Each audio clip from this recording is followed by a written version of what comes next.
The great chamber of the Galactic Council was filled with light from 1,000 floating crystals. Representatives from 47 species sat in their designated seats, their bodies shaped by evolution on worlds scattered across the galaxy. Some had scales, some had feathers, some had no solid form at all. But today, they all watched the same thing. A human standing alone at the speaker's platform. Ambassador Tay was not a young man. His hair had turned gray long ago, and lines marked his face like rivers on a map. But his eyes were sharp, and his voice was steady as he spoke to the most powerful beings in known space. Earth requests an expansion of our protected borders, he said. Our population has grown. Our needs have changed. We ask the Council to consider our petition. High Counselor Mora leaned forward in her seat. She was ancient even by the standards of her species, the Velen. Her forearms moved slowly as she touched the controls before her. Her skin was the color of dark stone, and her eyes glowed with soft yellow light. Ambassador Tay, she said, her voice deep and patient, humanity has been a member of the galactic community for only 200 years. Your species is classified as a Class 4 developing civilization. You have achieved basic space travel, yes. You have colonies on your moon and your neighboring planet. But you are still young. Your borders are sufficient for your current level of development. Tay did not argue. He simply nodded and said, I understand, High Counselor. I thank the Council for hearing my request. He stepped down from the platform and returned to his seat. His face showed nothing, but inside he felt the familiar weight of being small in a very large universe. From across the chamber, another set of eyes watched the human ambassador. Commander Bren of the Korath Empire sat in the military observers section. His species was tall and strong, built for war on a heavy gravity world. His skin was thick like armor, and his teeth were sharp. The Korath believed in one simple truth: the strong take what they want. Bren had studied the humans carefully. Their home planet Earth sat in a region of space that the Korath Empire wanted. It was rich with resources and positioned perfectly for expansion. The humans were weak, according to all reports. Class 2-4. Primitive weapons. Small fleet. They would fall easily. What the Council did not know was that Bren had already made his decision. 3 cycles ago, he had sent a conquest fleet toward Earth, 200 warships, carrying enough soldiers to crush any resistance. By now, they would be halfway there. Bren smiled to himself. By the time the Council learned what had happened, Earth would already belong to the Korath. The session continued for several more hours. Trade agreements. Border disputes. The same boring matters that filled every council meeting. Ambassador Tay sat quietly, listening but not speaking. His assistant, a young woman named Kira, sat beside him, taking notes on a small device. Ambassador? Kira whispered. You seem troubled. Tay shook his head slightly. Just tired, he said. These meetings always remind me how far we still have to go. Kira nodded. She was new to this position, fresh from the diplomatic academy on Earth. She still believed that the galaxy could be fair, that hard work and good intentions would be rewarded. Tay had believed that once too. Now he simply did his job and hoped for the best. The meeting ended as the artificial sun outside the station began to dim, simulating evening. Representatives filed out of the chamber, returning to their quarters or their ships.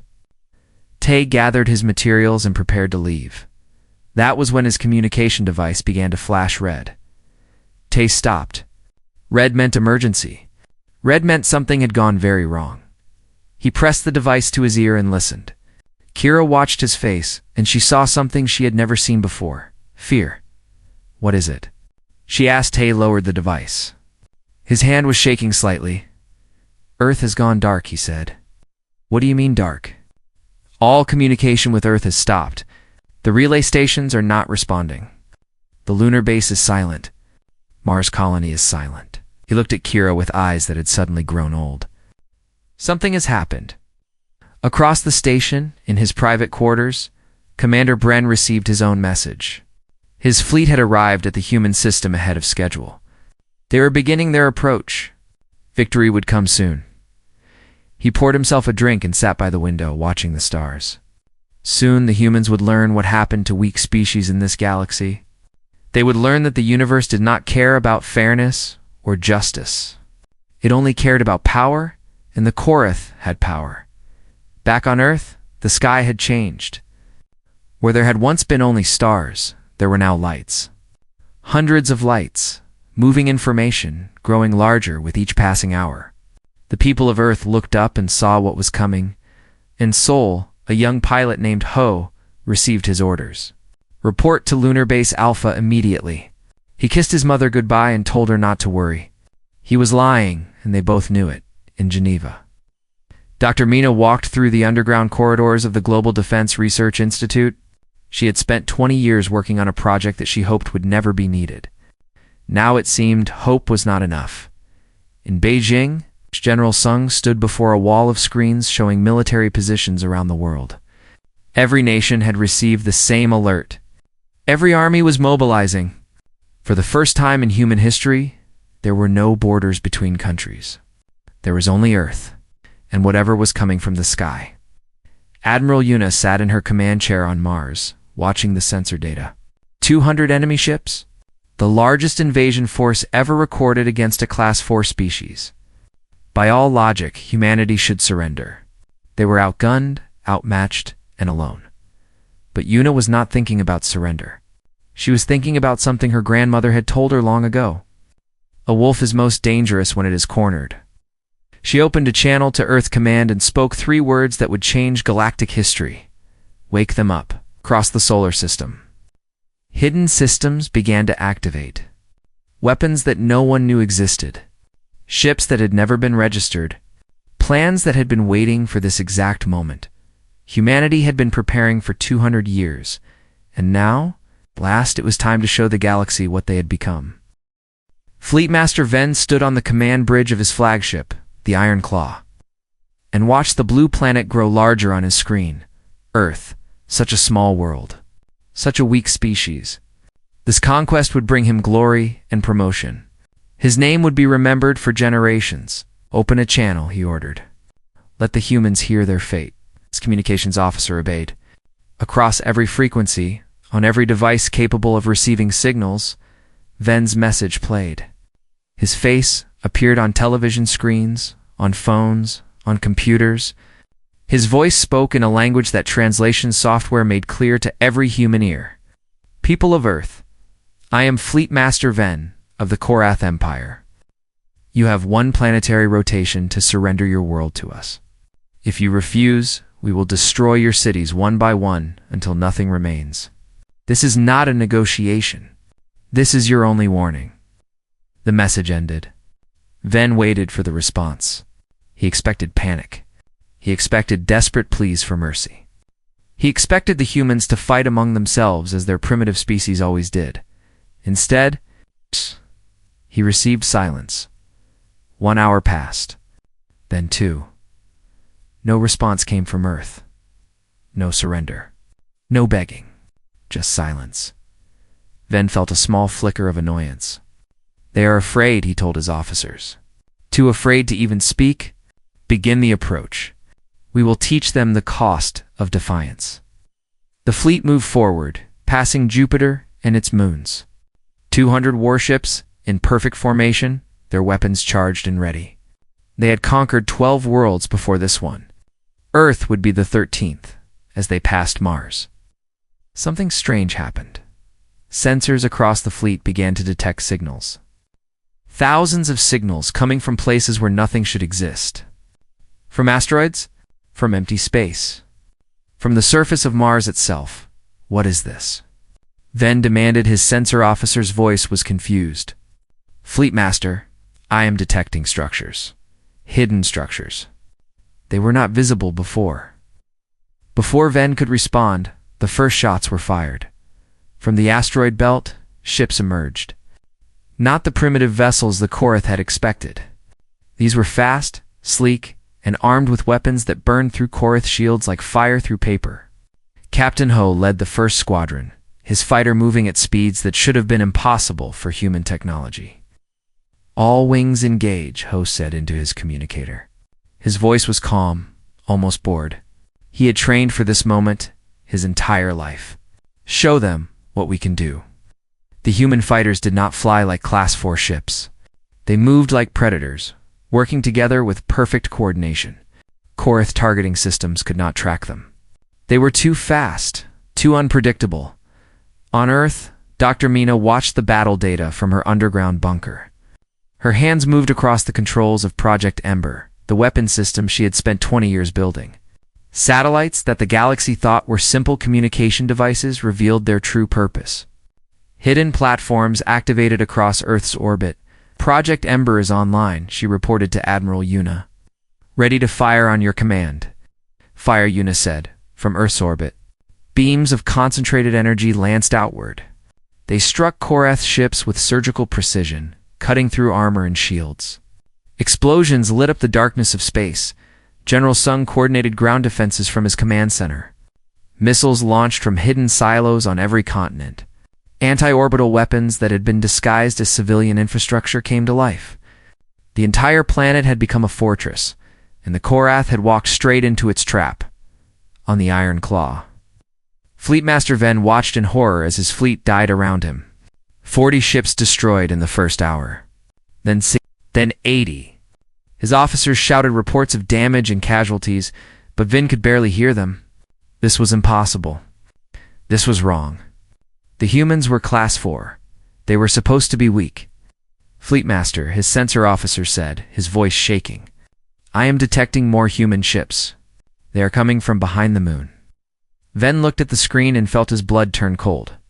A fleet of human warships was emerging from lunar orbit, not the small patrol vessels that the Korath had expected.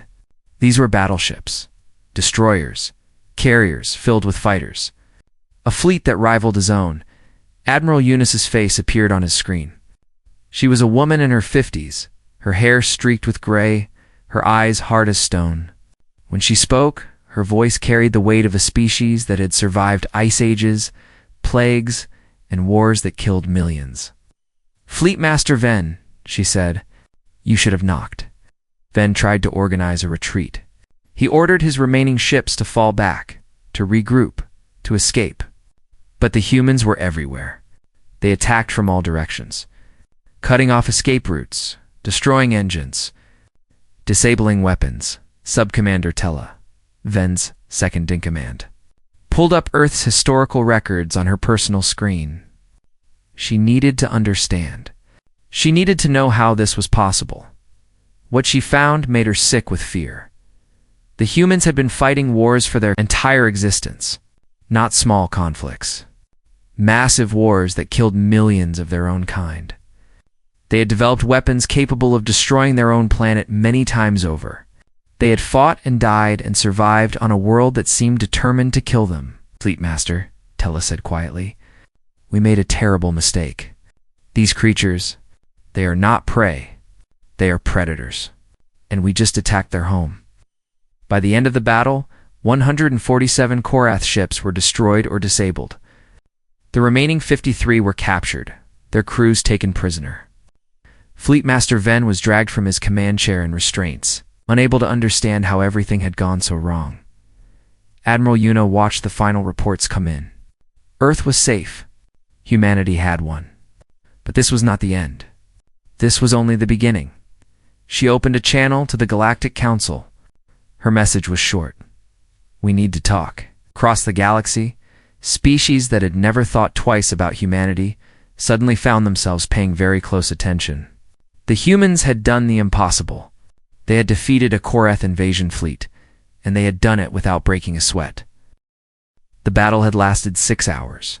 6 hours of fire and death and screaming metal. Now, in the silence that followed, the truth became clear to everyone watching. Humanity was not what they had pretended to be, Captain. Ho flew his fighter through fields of debris that had once been Korath warships. His squadron had destroyed 17 enemy vessels by themselves. His hands were steady on the controls, but his heart was racing. They had won. Against all odds, against an enemy that should have crushed them, they had won. While squadrons returned to base, came the order through his communicator. Good work out there. Ho turned his fighter toward the moon where Lunar Base Alpha waited. As he flew, he thought about everything humanity had kept hidden for 2 centuries. The advanced engines, the shield technology, the weapons that could cut through alien armor like it was nothing, all of it had been developed in secret, waiting for this day. The galaxy thought humans were primitive. Humans had wanted them to think that. On the assault carrier Hammer of Dawn, Sergeant Day led his Marines through the corridors of a captured Korath cruiser. The ship was damaged but not destroyed, and there were still enemy soldiers aboard. Day and his team moved with practiced efficiency, their weapons ready, their eyes scanning every shadow. A Korath warrior appeared around a corner, weapon raised. Before he could fire, Day was on him. The fight lasted 3 seconds. The Korath was larger, stronger, covered in natural armor. It did not matter. Day had been trained in combat techniques developed over thousands of years of human warfare. He knew exactly where to strike, exactly how to move. The Korath fell. Day stepped over the body and continued forward. Sergeant, one of his Marines said, her voice tight with controlled fear, "These things are huge. How are we supposed to fight them?" Day glanced back at her. "We fight them the same way we fight everything else. We adapt. We overcome. We survive." They cleared the ship, deck by deck, room by room. Every Korath they encountered fell before them. It was not easy. Several Marines were injured, but not one human died. By the end, the remaining Korath crew surrendered. They had never faced anything like human soldiers before. Back on the Iron Claw, Fleet Master Ven sat in his command chair, watching the destruction of everything he had built. His fleet was gone. His career was over. His life might be forfeit when he returned home in disgrace. No. He whispered to no one. How did they do this? Sub-Commander Tella stood beside him, her eyes fixed on the tactical display. "They were never Class 4, she said quietly. "They lied. They hid their true capabilities. They wanted us to underestimate them. But why? Why pretend to be weak?" Tella thought about this. She remembered something from the human historical records she had studied. Humans had a concept called the art of war. One of its principles was simple. Appear weak when you are strong, because they knew this would happen, she said. They knew that someday someone would attack them, and they wanted to be ready. On the bridge of the human flagship, Admiral Yuna coordinated the final phase of the battle. Lieutenant Hannah stood at the navigation console, her fingers flying across the controls. She was young, barely 30, but she had just done something that no human had ever done before. She had calculated a combat hyperspace jump. It was supposed to be impossible. Hyperspace jumps required careful calculation, stable conditions, and plenty of distance from gravity wells. Jumping in the middle of a battle near a planet was considered suicide by every species in the galaxy. Hannah had done it anyway. 3 human destroyers had appeared directly behind the Iron Claw, cutting off its escape route. Their weapons had disabled the flagship's engines before Vin even knew what was happening. Navigation. Excellent work, Yuna said. That jump saved hundreds of lives. Hannah nodded, her face pale with exhaustion. Thank you, Admiral. I just ran the numbers. Yuna smiled slightly. Running the numbers. As if it were simple. As if she had not just changed the rules of space warfare forever. The battle was over. 147 Korath ships destroyed. 53 captured. 0 human capital ships lost. The casualty reports came in. 217 human soldiers dead. 800 wounded. It was a tragedy, but it was also a miracle. Against a fleet of that size, the losses should have been in the millions. Admiral Yuna looked out the viewport at Earth, blue and green and beautiful against the darkness of space. Her home, the world she had sworn to protect. Today, she had kept that oath, but the work was not done. Open a channel to the Galactic Council, she ordered. Priority 1. Emergency session. The message went out at faster than light speed, reaching the council station in minutes rather than hours. Another technology that humanity had hidden? Another surprise for the galaxy? Ambassador Tay received the message in his quarters. His hands trembled as he read the reports. Earth was safe. The Korath were defeated. And now, Everything was about to change. He prepared for the journey back to the council chamber. There would be questions. There would be accusations. There would be fear and anger and confusion. But there would also be respect. For the first time in 200 years, the galaxy would see humanity for what it truly was, on Earth. People looked up at the sky where the lights of battle had finally faded. They did not know all the details yet. They did not understand the full scope of what had happened. But they knew one thing. They had been attacked, and they had won in soul. Captain Ho's mother stood in her small apartment watching the news. Her son was alive. Her world was safe. She cried tears of relief and joy in Geneva. Dr. Mina shut down Project Ember and began the long process of documenting everything they had learned. Her life's work had succeeded. Humanity would survive. In Beijing, General Sung finally sat down after standing for 12 straight hours. His body ached. His mind was exhausted. But his spirit was triumphant. The wolves had awakened, and the galaxy would never forget this day. The council chamber had never been so quiet. 47 species sat in their seats, their eyes fixed on the holographic display in the center of the room. The display showed footage from the battle at Earth, ships exploding, weapons firing, the complete destruction of a Korath invasion fleet. Ambassador Tay stood at the speaker's platform, his face calm but his eyes burning with cold fire.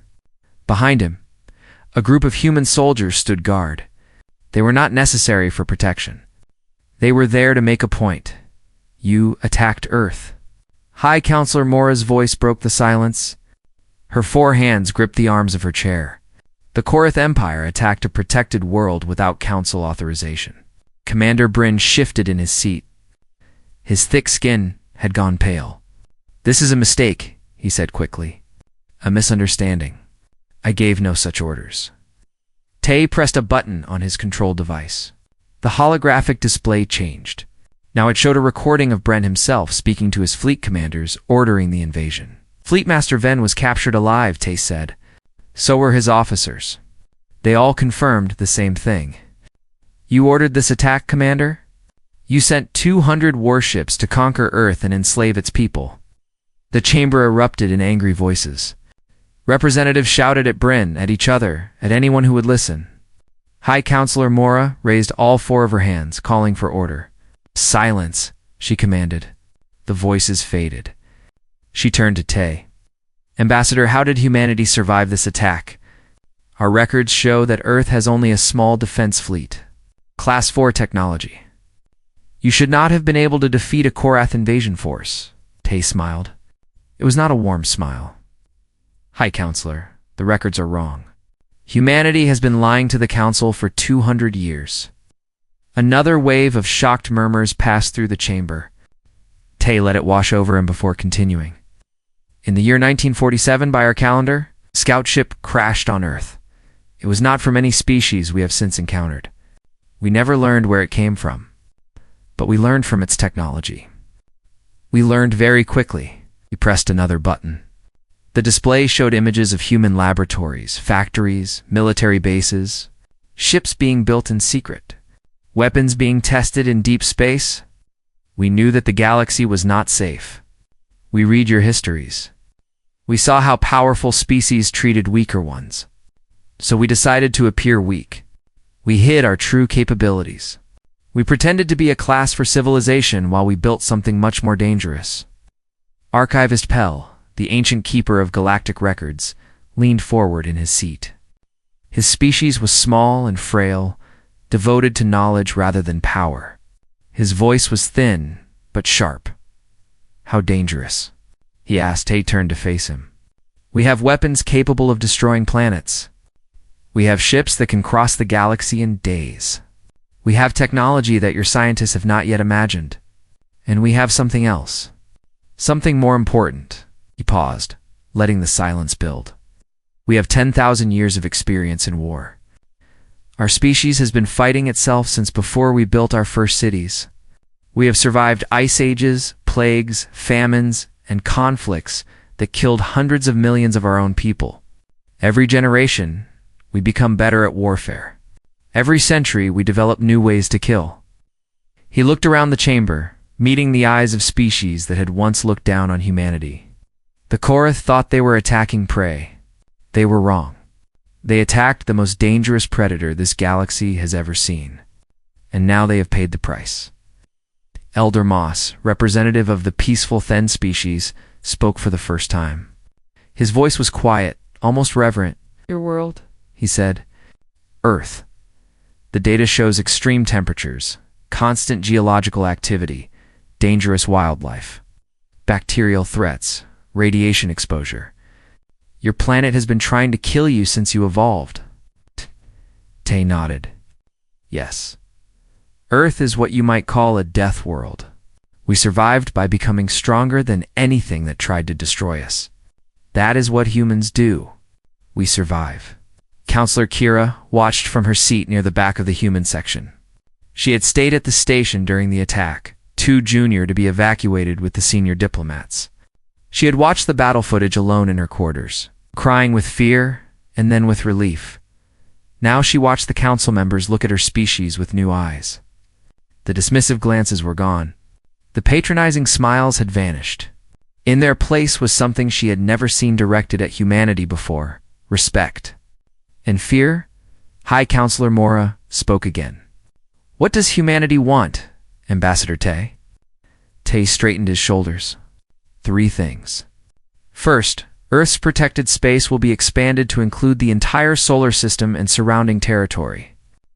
Second, humanity will have a permanent seat on the High Council, with full voting rights. Third, the Korath Empire will pay reparations for their unprovoked attack, and if we refuse, Bren asked, his voice desperate. Tay looked at him with contempt. "You are not in a position to refuse anything, Commander. Your fleet is destroyed. Your officers are our prisoners. Your Empire's military secrets are being downloaded from captured ship computers as we speak." He turned back to Mara. "We do not want war with the Council.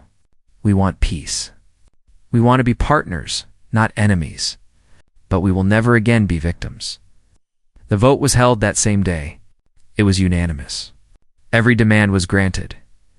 As the session ended, Ambassador Tay walked through the corridors of the station. Other species moved out of his way, watching him pass with wary eyes.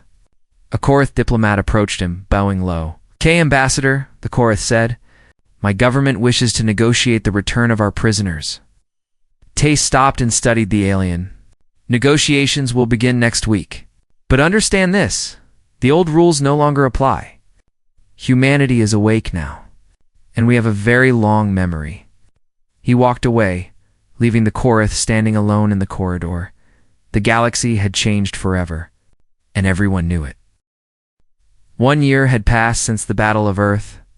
1 year since the galaxy learned the truth about humanity. 1 year since everything changed. Commander Bren sat in a prison cell on his own homeworld, stripped of rank and honor. His empire had collapsed into political chaos after the defeat. The military leaders who had supported his aggressive expansion were removed from power. The new government was desperate to avoid another conflict with the humans. Every day, Bren stared at the walls of his cell and remembered the moment his fleet was destroyed. He had thought he was attacking sheep. He had been attacking wolves. On Earth, life continued. Cities were rebuilt where orbital strikes had damaged them. Memorials were constructed for the 217 soldiers who had died defending their world. Schools taught children about the battle, about the heroes who had fought, about the secret preparations that had saved humanity. Admiral Unanal Fleet Marshal Una stood on the observation deck of the new orbital station called Sentinel Prime. Below her, Earth turned slowly, beautiful and blue and alive. Behind her, through the station's massive windows, she could see the construction yards where humanity's first interstellar colony fleet was being built. "The Andromeda expedition launches in 6 months," her aide reported. 12 colony ships, 50 escort vessels, and 200,000 volunteers. Una nodded. "Good. Make sure the defensive systems are properly installed. We don't know what we'll find out there." She had learned the most important lesson of the battle: never be unprepared. Humanity would explore the galaxy, but they would do it with weapons ready and shields raised. Dr. Mina had been awarded every scientific honor that Earth could offer. Her work on Project Ember had saved billions of lives. Now she led a new research division focused on sharing human technology with allied species. Not all of it, of course. Some secrets were too dangerous to share, but enough to help those who had proven themselves worthy of trust. She stood in her laboratory, looking at data from a joint project with the Then. The peaceful species had approached humanity seeking protection, and humanity had agreed. In exchange, the Then shared their knowledge of medicine and biology. It was a fair trade. Both species benefited. Dr. Mina. Her assistant called. The Velen delegation has arrived. Mina smiled.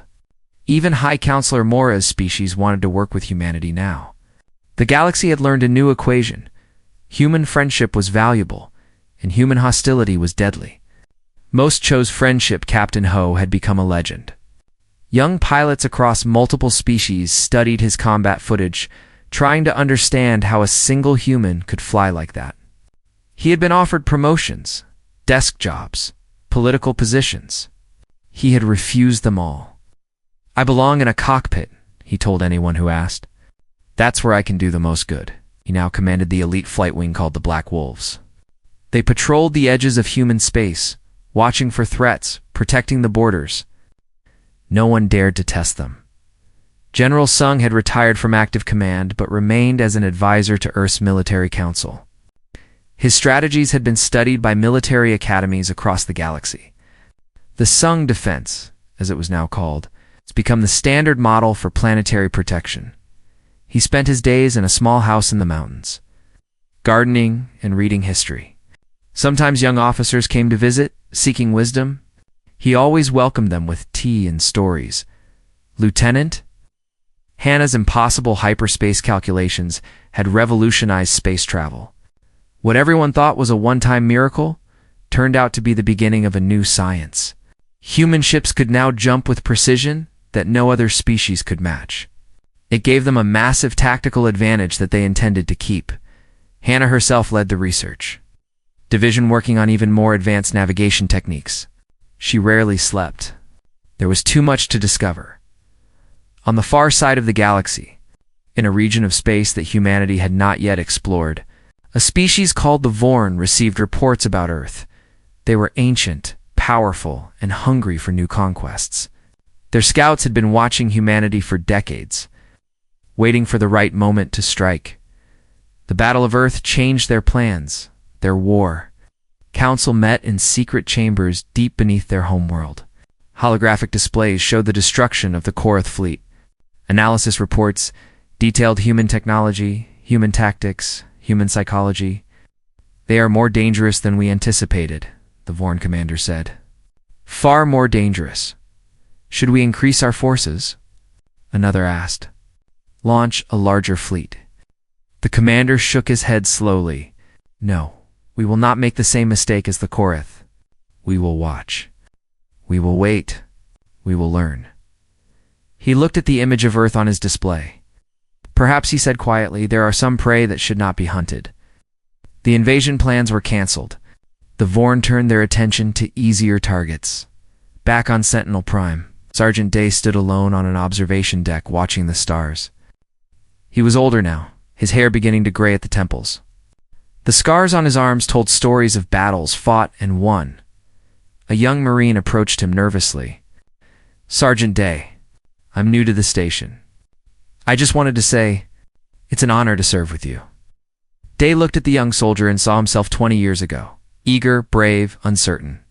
He put a hand on the Marine's shoulder. The honor is serving with all of you, he said. Remember why we fight. Not for glory, not for conquest. We fight so that our families can sleep safely at night. We fight so that our children can grow up without fear. He looked back at the stars. There are things out there that want to hurt us. There always will be. But as long as humans stand together, as long as we remember what we're capable of, no one will ever conquer Earth. The young Marine nodded, standing a little straighter. Day smiled slightly. Now get some rest. Training starts early tomorrow. He watched the Marine leave, then turned back to the viewport. Somewhere out there, other species were watching humanity. some with fear, some with respect, some with hunger. It did not matter. Let them come, they whispered to the darkness. We'll be ready. They were.